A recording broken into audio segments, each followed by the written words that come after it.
नमस्कार। दिन भर की बड़ी खबरों में आपका स्वागत है। मैं हूं आपके साथ मानसी। आज इस बुलेटिन में बात होगी इंडिया गठबंधन के मोदी सरकार पर करारे प्रहार की, जेल से बाहर आने के बाद दिल्ली के सीएम अरविंद केजरीवाल की दहाड़ की, देखेंगे प्रज्वल रेवन्ना के मामले में कैसे फंसी बीजेपी, हरियाणा में बीजेपी पर बढ़ते संकेत को जानेंगे, शिंदे सेना के उम्मीदवार के ईडी को लेकर बड़े खुलासे को, और बुलेटिन के आखिर में देखेंगे जाने माने कार्टूनिस्ट इरफान की किस खबर पर पड़ी तिरछी नजर।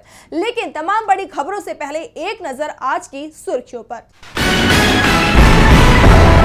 बिहार के पूर्व उप मुख्यमंत्री तेजस्वी यादव ने पीएम मोदी पर साधा निशाना। बोले, पीएम ने किया रोड शो, हम कर रहे हैं जॉब शो। पूछा, पटना यूनिवर्सिटी को क्यों नहीं बनाया केंद्रीय विश्वविद्यालय। चुनाव आयोग ने वोटिंग के 4 दिन बाद जारी किया तीसरे चरण के मतदान का फाइनल आंकड़ा। 65.68% कुल हुई वोटिंग। महाराष्ट्र के नंदुरबार में पीएम मोदी पर जमकर बरसी प्रियंका। कहा, पीएम मोदी को इंदिरा गांधी से दृढ़ संकल्प और बहादुरी सीखनी चाहिए। और आप नेता अमानतुल्लाह खान के घर पहुंची पुलिस। कई दिनों से फरार हैं आप नेता। पेट्रोल पंप कर्मचारी को धमकी देने का है आरोप। पुलिस ने घर पर चिपकाया नोटिस। ये तो थी सुर्खियां। अब बात आज की सबसे बड़ी खबर की। लोकसभा चुनाव के चौथे चरण का प्रचार समाप्त हो गया है। ऐसे में सभी पार्टियां 5वें चरण के प्रचार में जुट गई हैं। एक तरफ राहुल गांधी ने आंध्र प्रदेश में रैली की, तो दूसरी तरफ बिहार में इंडिया गठबंधन ने एकजुट होकर मोदी सरकार पर निशाना साधा। देखिए ये रिपोर्ट। लोकसभा चुनावों के मद्देनजर पार्टियां ताबड़तोड़ रैलियां कर रही हैं। इस बीच कांग्रेस नेता राहुल गांधी आज आंध्र प्रदेश पहुंचे, जहां उन्होंने बीजेपी को आड़े हाथों लिया। राहुल ने कहा कि आज आंध्र प्रदेश में बदले की राजनीति चल रही है। आज आंध्र प्रदेश को बीजेपी की बी टीम चलाती है। तीनों का रिमोट कंट्रोल मोदी के हाथ में है, क्योंकि पीएम मोदी के पास ईडी, सीबीआई और इनकम टैक्स है। हम सभी संविधान की रक्षा करते हैं। इस संविधान के लिए कांग्रेस पार्टी के कार्यकर्ताओं ने अपनी जान दी है। संविधान से ही हमें अधिकार मिले हैं। नरेंद्र मोदी संविधान को खत्म करना चाहते हैं, लेकिन दुनिया की कोई भी शक्ति इसे खत्म नहीं कर सकती। तो वहीं कांग्रेस अध्यक्ष मल्लिकार्जुन खड़गे प्रचार के लिए बिहार पहुंचे। पटना में इंडिया अलायंस के नेताओं ने प्रेस कॉन्फ्रेंस की। इस दौरान खड़गे ने मोदी की गारंटी पर निशाना साधा। उन्होंने कहा कि पीएम मोदी ने 2 करोड़ नौकरियों का वादा किया था। वो इसके बारे में कुछ नहीं बोलते। वो महंगाई के बारे में बात नहीं करते। उनके कई वादे अधूरे हैं। मजदूर, महिलाएं सभी आक्रोशित हैं। इस दौरान आरजेडी नेता मनोज झा ने कहा कि पीएम मोदी की लाख कोशिशों के बावजूद लोग भैंस पर नहीं, नौकरी और रोजगार पर टिके हुए हैं।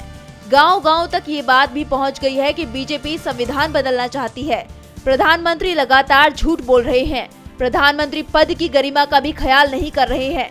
इंडिया गठबंधन के सवालों से बीजेपी बैकफुट पर दिखाई दे रही है, तो जेल से बाहर आने के बाद दिल्ली के सीएम अरविंद केजरीवाल ने जो रुख अपनाया है, उसने बीजेपी को डरा दिया है। आज केजरीवाल ने पार्टी के प्रचार की शुरुआत कर दी और पहले ही दिन पीएम मोदी और बीजेपी को घेर लिया। तो क्या कहा केजरीवाल ने, देखिए ये रिपोर्ट। अरविंद केजरीवाल ने जेल से बाहर आने के बाद आज सबसे पहले बजरंगबली के दर्शन किए और इसके बाद पार्टी ऑफिस में पहला चुनावी भाषण दिया, जहां उन्होंने पीएम मोदी पर जमकर निशाना साधा। केजरीवाल ने कहा कि आम आदमी पार्टी को 10 साल हुए, 2 राज्यों में सरकार है। इसे दबाने में और खत्म करने में पीएम मोदी ने कोई कसर नहीं छोड़ी। एक साथ हमारी पार्टी के टॉप 4 नेता मनीष सिसोदिया, सत्येंद्र जैन, संजय सिंह और मुझे जेल भेज दिया। उन्होंने सोचा पार्टी खत्म हो जाएगी, लेकिन आप एक सोच है, जितना खत्म करने की सोचते हैं उतनी वो बढ़ती है। पीएम ने मिशन शुरू किया है, 1 नेशन 1 लीडर। मोदी जी देश के सारे नेताओं को खत्म करना चाहते हैं।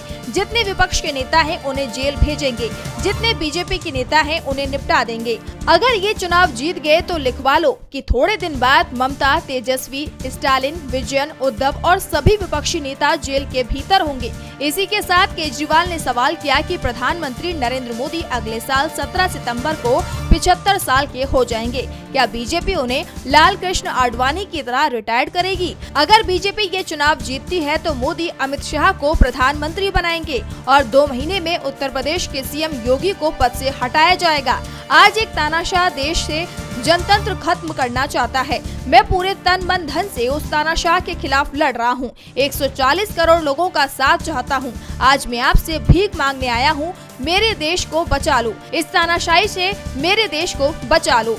केजरीवाल के जेल से बाहर आने के बाद इंडिया गठबंधन को मजबूती मिली है तो बीजेपी में बेचैनी दिख रही है। तो वहीं कर्नाटक में प्रज्वल रेवन्ना के मामले ने इस बेचैनी को कुछ ज्यादा ही बढ़ा दिया है। जेडीएस सांसद प्रज्वल के सेक्स स्कैंडल मामले में अब बीजेपी नेता भी फंसने लगे हैं। पार्टी के एक दिग्गज नेता को कर्नाटक पुलिस ने गिरफ्तार कर लिया है तो प्रज्वल की मुश्किलें और बढ़ती दिख रही हैं। कर्नाटक सेक्स स्कैंडल मामले में अब बीजेपी के नेता भी फंसते नजर आ रहे हैं। दरअसल कर्नाटक सेक्स स्कैंडल मामले में अब नया मोड़ सामने आया है। एसडी रेवन्ना की गिरफ्तारी के बाद अब जांच की आग बीजेपी कैंप तक पहुंच गई है, क्योंकि कथित वीडियो को लीक करने के आरोप में बीजेपी नेता और एडवोकेट जी देवराजे गौड़ा को कर्नाटक के चित्रदुर्ग जिले के गुलिहार टोल गेट से गिरफ्तार कर लिया गया है। बता दें कि कर्नाटक में 26 अप्रैल को मतदान से पहले प्रज्वल से कथित तौर पर जुड़े कई अश्लील वीडियो सामने आए थे, जिसमें देवराजे गौड़ा पर इन वीडियो को लीक करने के आरोप लगे थे, जिसे वे पहले ही खारिज कर चुके थे। गौड़ा ने कहा कि उन्होंने पहले भी बीजेपी को सावधान किया था कि प्रज्वल को हासन लोकसभा सीट से टिकट न दिया जाए। हालांकि जेडीएस और बीजेपी में गठबंधन के बाद प्रज्वल को ही चुनाव में उतार दिया गया। वहीं एक महिला ने देवराजे गौड़ा के खिलाफ शोषण का मामला भी दर्ज करवाया है। पीड़ित महिला का कहना है कि गौड़ा ने मेरी संपत्ति बेचने में मदद करने के बहाने 10 महीने तक मेरा शोषण किया। वहीं कई सेक्स वीडियो में कथित तौर पर शामिल जेडीएस के निलंबित नेता प्रज्वल रेवन्ना के खिलाफ अब महिला उत्पीड़न का तीसरा मामला भी दर्ज किया गया है। शिकायत एक महिला ने दर्ज कराई है, जिसमें उसने प्रज्वल रेवन्ना पर अपहरण के बाद उसके साथ शारीरिक शोषण करने के आरोप लगाए हैं। बताते चले कि प्रज्वल रेवन्ना हासन से जेडीएस का उम्मीदवार था और अभी वे फरार है। प्रज्वल के पिता एसडी रेवन्ना विधायक है, जो उस वक्त इसी मामले में जेल में है। कर्नाटक में बीजेपी मुश्किल में फंस गई है तो वहीं हरियाणा में भी उसकी मुसीबत बढ़ गई है। 3 निर्दलीय विधायकों के सरकार से समर्थन वापस लेने के बाद हरियाणा की नायाब सैनी सरकार तकनीकी रूप से अल्पमत में आ गई है। विपक्ष लगातार फ्लोर टेस्ट की मांग कर रहा है तो बीजेपी किसी तरह से संकट को टालने की कोशिश कर रही है। तो क्या है पूरा मामला, देखिए ये रिपोर्ट। हरियाणा में नायब सिंह सैनी की सरकार पर संकट गहराता जा रहा है। 3 निर्दलीय विधायकों के समर्थन वापस लेने के बाद सैनी सरकार अल्पमत में आ गई है, जिसके बाद विपक्ष ने दोबारा से चुनाव कराने या फिर फ्लोर टेस्ट कराने की मांग को तेज कर दिया है। कांग्रेस ने राज्यपाल बंडारू दत्तात्रेय को 2 पन्नों का ज्ञापन सौंपा है, जिसमें कहा गया है कि सरकार अल्पमत में है, इसे बर्खास्त किया जाए। कांग्रेस ने दावा किया कि कांग्रेस के 30, जेजेपी के 10, आईएनएलडी के 1 विधायकों के साथ 4 निर्दलीय विधायक सरकार के खिलाफ हैं। 3 ने तो हाल ही में समर्थन वापस लिया है, जबकि पिछले साल निर्दलीय विधायक बलराज कुंडू भी सरकार से अलग हो चुके हैं। इस बीच राज्य के पूर्व सीएम भूपेंद्र सिंह हुड्डा भी सक्रिय हो गए हैं। हुड्डा के संपर्क में बीजेपी के आधा दर्जन विधायक बताए जा रहे हैं और हुड्डा को कांग्रेस हाईकमान की हरी झंडी का इंतजार है, जिसके बाद हरियाणा में बीजेपी के खिलाफ खेला शुरू हो जाएगा। दावा किया जा रहा है कि 25 मई को हरियाणा में लोकसभा चुनावों की वोटिंग से पहले ही नायब सिंह सैनी की सरकार को गिराने की रणनीति तैयार की जा रही है। दूसरी तरफ बीजेपी किसी तरह से सरकार बचाने की कोशिश में जुटी है और दावा किया जा रहा है कि जल्दी ही राज्य में ईडी और सीबीआई की सक्रियता बढ़ती दिखाई दे सकती है। हरियाणा में सरकार संकट में है तो छत्तीसगढ़ में बीजेपी उम्मीदवार का पूरा चुनाव ही संकट में फंस गया है। हनुमान कथा सुनाना बीजेपी के उम्मीदवार पर भारी पड़ता दिखाई दे रहा है। इस कथा को लेकर चुनाव आयोग ने सख्त रुख अपना लिया है। तो क्या आदेश दिया है चुनाव आयोग ने, देखिए ये रिपोर्ट। छत्तीसगढ़ की कोरबा सीट पर 7 मई को वोटिंग हो चुकी है। यहाँ से बीजेपी उम्मीदवार के रूप में सांसद सरोज पांडे चुनाव मैदान में हैं, लेकिन वोटिंग के बाद उनकी उम्मीदवारी संकट में फंस गई है। दरअसल चुनाव आचार संहिता के बीच 26 अप्रैल को सरोज पांडे बागेश्वर धाम के धीरेन्द्र शास्त्री की कथा सुनने के लिए पहुँच गयी थी। धीरेन्द्र शास्त्री कोरबा के चिमिरी में हनुमान कथा सुना रहे थे और जब उन्होंने सरोज पांडे को देखा तो उन्हें अपने मंच पर बुला लिया और इसे लेकर निर्वाचन आयोग ने सख्त फैसला लिया है। निर्वाचन आयोग ने धीरेन्द्र शास्त्री की हनुमान कथा के आयोजन में हुआ पूरा खर्च बीजेपी उम्मीदवार के चुनाव खर्च में जोड़ने के आदेश दे दिए हैं। दरअसल कांग्रेस ने इस मामले में शिकायत दर्ज कराई थी, जिस पर सरोज पांडे को नोटिस भी जारी किया गया था। सरोज पांडे ने अपने जवाब में कहा था कि कार्यक्रम उन्होंने नहीं कराया और न ही मंच से बीजेपी का प्रचार किया गया। इसके बाद आयोग ने कार्यक्रम की वीडियोग्राफी देखी और उसके बाद फैसला सुनाते हुए कार्यक्रम का खर्च चुनाव खर्च में जोड़ने का फैसला सुना दिया। कोरबा सीट पर बीजेपी उम्मीदवार सरोज पांडे ने जो खर्च का ब्यौरा दिया है, उसमें उन्होंने 5 मई तक 51,67,553 रुपए खर्च किए हैं। 6 और 7 तारीख का खर्च इसमें शामिल नहीं है। चुनाव खर्च की सीमा 90 लाख है। अगर धीरेन्द्र कृष्ण शास्त्री के हनुमान कथा का खर्च अगर 39 लाख से ऊपर का खर्च जाता है तो बीजेपी प्रत्याशी तय खर्च सीमा से ज्यादा राशि खर्च करने के मामले में फंस जाएगी और उनका चुनाव रद्द कर दिया जाएगा। चुनाव आयोग के आदेश से बीजेपी उम्मीदवार की दावेदारी संकट में फंस गई है तो दूसरी तरफ शिंदे की शिवसेना के उम्मीदवार ने ऐसा खुलासा कर दिया जिसके चलते बीजेपी मुश्किल में फंस गई है। एनडीए के उम्मीदवार ने जो कहा उसे विपक्ष ने तुरंत लपक लिया। तो क्या है पूरा मामला, देखिए ये रिपोर्ट। उत्तर पश्चिम मुंबई से शिवसेना उम्मीदवार रविंद्र वायकर ने बड़ा खुलासा किया है। उन्होंने कहा कि इस साल की शुरुआत में ईडी और ईओडब्ल्यू की जांच के घेरे में आने के बाद उनके पास दो विकल्प बचे थे। पहला, वो जेल चले जाएं और दूसरा, उद्धव ठाकरे का साथ छोड़कर एकनाथ शिंदे के साथ आ जाएं। वायकर के बयान से साफ है कि वो उद्धव का साथ नहीं छोड़ना चाहते थे, लेकिन जेल जाने से बचने के लिए उनके पास कोई रास्ता नहीं बचा था, इसलिए उन्हें एनडीए में शामिल होना पड़ा। उन्होंने कहा कि झूठा फंसाया जाने के बाद मैंने भारी मन से पाला बदल लिया।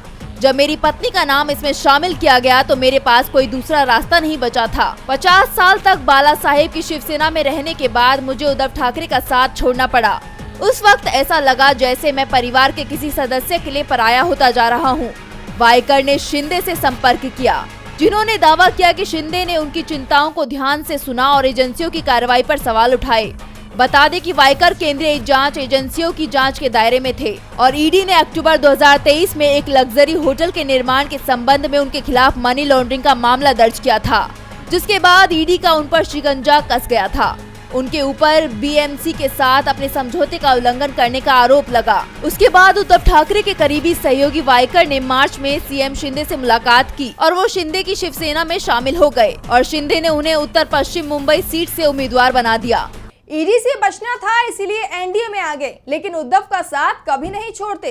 शिंदे सेना के नेता और एनडीए के लोकसभा उम्मीदवार के बयान ने विपक्ष के दावे पर मोहर लगा दी है कि मोदी सरकार ईडी और सीबीआई के भरोसे चल रही है। लेकिन अब सरकार 1 महीने बाद बदल सकती है क्योंकि इस समय चुनाव चल रहा है। चौथे चरण के लिए प्रचार भी समाप्त हो गया है। तो चौथे चरण में कहां-कहां होगी वोटिंग और क्या है समीकरण, देखिए ये रिपोर्ट। 13 मई को 10 राज्यों की 96 सीटों पर वोट डाले जाएंगे, जिसमें से आंध्र प्रदेश की 25, तेलंगाना की 17, यूपी की 13, महाराष्ट्र की 11, मध्य प्रदेश और पश्चिम बंगाल की 8-8, झारखंड और उड़ीसा की 4-4, बिहार की 5 और जम्मू कश्मीर की 1 सीट शामिल है। चौथे चरण में बीजेपी और कांग्रेस के साथ ही कई क्षेत्रीय दलों की किस्मत का फैसला भी होना है। 2019 में इन 96 सीटों में से सबसे ज्यादा 42 सीटें बीजेपी को मिली थी, जबकि 22 सीटों के साथ वाईएसआरसीपी दूसरे स्थान पर थी। कांग्रेस को 6 और अन्य दलों के हिस्से में 26 सीटें आई थी। 2019 में इन दोनों में से 11 सीटों पर बेहद करीबी मुकाबला हुआ था और जीत का अंतर 7% से भी कम रहा था। जिन सीटों पर करीबी मुकाबला हुआ था उसमें खूंटी से बीजेपी के अर्जुन मुंडा ने कांग्रेस के कालीचरण मुंडा से 1445 वोटों से उन्हें हराया था। तो पश्चिम बंगाल की बर्दवान दुर्गापुर से बीजेपी के एमएस अहलुवालिया ने टीएमसी के डॉक्टर मुमताज को 2439 वोटों से हराया था। इसके अलावा 2019 में आंध्र प्रदेश की 4 और तेलंगाना की 3 सीटों पर जीत का अंतर 7000 से भी कम वोटों का था, जबकि महाराष्ट्र और ओडिशा की 1-1 सीट पर यह अंतर 5000 से भी कम वोटों का था। चौथे चरण में जिन दिग्गजों की किस्मत का फैसला होगा उसमें कन्नौज से सपा चीफ अखिलेश यादव, पश्चिम बंगाल की बहरामपुर से अधीररंजन चौधरी, जिनका मुकाबला टीएमसी के यूसुफ पठान से है, आसनसोल से शत्रुघ्न सिन्हा, तेलंगाना के हैदराबाद से एआईएमआईएम के असदुद्दीन ओवैसी और बीजेपी की माधवी लता, करीमनगर से बंदी संजय कुमार, लखीमपुर खीरी से केंद्रीय गृह राज्य मंत्री अजय मिश्रा टेनी, आंध्र प्रदेश के कडब्बा से वाईएस शर्मिला और झारखंड के खूंटी से अर्जुन मुंडा का नाम शामिल है। चुनाव प्रचार समाप्त होने के बाद इंडिया गठबंधन ने दावा किया है कि पहले 3 चरणों की तरह चौथे चरण में भी उसके पक्ष में ही बहुमत आएगा। और बुलेटिन के आखिर में देखेंगे जाने माने कार्टूनिस्ट इरफान की किस खबर पर पड़ी तिरछी नजर।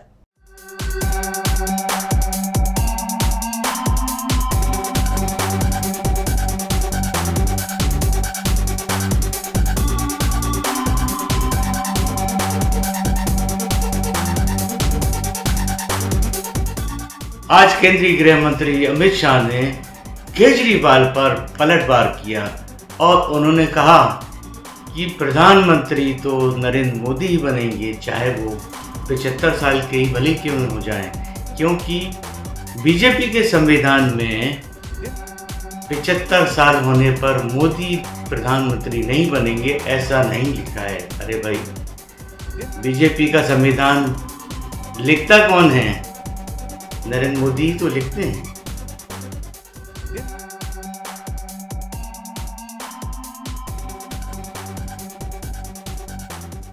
बहुत बहुत शुक्रिया इरफान जी। तो आज इस बुलेटिन में इतना ही। आप देखते रहिए DB लाइव। नमस्कार।